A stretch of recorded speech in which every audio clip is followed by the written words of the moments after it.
நான் யார் தெரியுமா? 24 அந்தமான். சேட் இன்ஜினியர் ராஜேந்திரன் ஆர்பர் வந்து எங்களை அழைத்துச் சென்றார். தங்குமிடம் காட்டினார். உணவுக்கு ஏற்பாடு செய்தார். மறுநாள் சைட்டுக்கு போனோம்.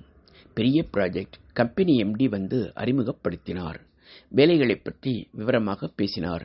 MES இன்ஜினியரிடம் அழைத்து சென்றார். ஏற்கனவே வேலைக்காரர்களுக்கு ஷெட்டு போட்டு வைத்திருந்தார்கள். கட்டிடம் கட்ட கான்கிரீட் பிளாக் செய்யும் மிஷினை காட்டினார். 2 நாட்களில் அவர் சென்னை சென்று விட்டார். வேலைகளை துரிதமாக ஆரம்பித்தோம். டெய்ரி ஃபார்ம் என்னும் இடத்தில் எனக்கு வீடு பார்த்து கொடுத்தார்கள்.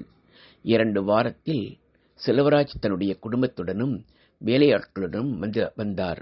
கம்பெனியில் என்னை பற்றி சொல்ல, கம்பெனி அவர்களை இங்கு அனுப்பி வைத்திருக்கிறது. எனக்கு மிகவும் ஆறுதலாக இருந்தது. நிறைய பேர் பெங்காலி, ஹிந்தி மொழியில் பேசினார்கள். நான் தமிழ், ஆங்கிலம் மட்டுமே பேசி சமாளித்தேன். அன்று வந்த செய்தி எல்லோரையும் துக்கத்தில் ஆழ்த்தியது. 31/10/1984 அன்று இந்திரா காந்தி சுட்டுக் கொல்லப்பட்டார்.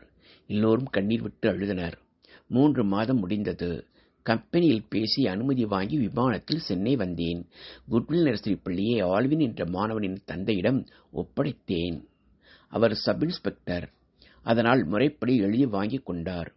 லாரியை மயிலாப்பூர் நண்பர் ஜெயராம் என்பவரிடம் கொடுத்தேன். சரோவிடம் கண்ணாவை கவனித்துக் கொள்ளும்படி சொன்னேன். வீட்டை காலி செய்து லாரியில் ஏற்றி முக்கூடல் அனுப்பி வைத்தேன். கண்ணா லாரியுடன் சென்று வந்தான். கண்ணாவை அவன் நண்பன் சிவா வீட்டில் தங்கி படிக்க ஏற்பாடு செய்தேன். எல்லா ஏற்பாடுகளும் முடிந்த பின் மீனா, கோபி, பிரியா, சத்யாவுடன் விமானம் மூலம் போர்ட் பிளேயர் ஏர்போர்ட்டில் இறங்கினேன். விமானம் மீனாவுக்கும் குழந்தைகளுக்கும் புதிய அனுபவம். சந்தோஷப்பட்டார்கள். கம்பெனி நண்பர்கள் எங்களை வரவேற்று வீட்டிற்கு அழைத்து வந்தனர். புதிய இடம். மீனா விரைவில் பழகிக் கொண்டாள். வீடு பிடித்திருந்தது. வீட்டின் பின்புறம் பெரிய தோட்டம், நிறைய பலா மரங்கள். தினமும் ஒரு பலாப்பழத்தை மீனா தோட்டத்தில் இருந்து எடுத்து வருவாள். அன்று கோபிக்கு பிறந்த நாள். பக்கத்து வீட்டுக்கு சென்று சைட்டு நண்பர்களுக்கு சாக்லேட் கொடுத்து கொண்டாடினான். நண்பர் ஒருவரின் முயற்சியால் ஹேடவில் உள்ள பள்ளியில் கோபி, பிரியாவை சேர்த்தேன். கோபி 4ஆம் வகுப்பிலும் பிரியா 2ஆம் வகுப்பிலும் சேர்ந்தார்கள். தமிழ் பாடம் கிடையாது, இந்திதான். சிரமப்பட்டார்கள். எனக்கு ஓரளவு இந்தி தெரிந்ததால் அவர்களுக்கு கற்றுக் கொடுத்தேன். அவர்களும் நன்றாகவே படித்தனர். ரேஷன் கார்டும் வாங்கினேன். தமிழ்நாட்டில் மீண்டும் எம்ஜிஆர் முதல்வரானார் என்ற செய்தி பார்த்து மகிழ்ந்தேன். பள்ளி தூரத்தில் இருந்ததால் கம்பெனி ஜீப்பை பயன்படுத்தினேன். மனதுக்கு கஷ்டமாக இருந்தது.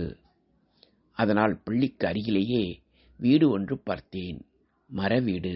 நிறைய நத்தைகள் இருக்கும். பழகிக் கொண்டோம். விடுமுறையில் அந்தமானை சுற்றி பார்த்தோம். செல்லுலார் ஜெயில், பீச், சிரியாத்தோப்பு, முருகன் கோயில், அம்மன் கோயில், அருகில் உள்ள தீவுகள், இப்படி வாரந்தோறும் சென்று வருவோம். ஜீப்பிலும் சில சமயம் லாரியிலும் சென்று சினிமா பார்த்து வருவோம்.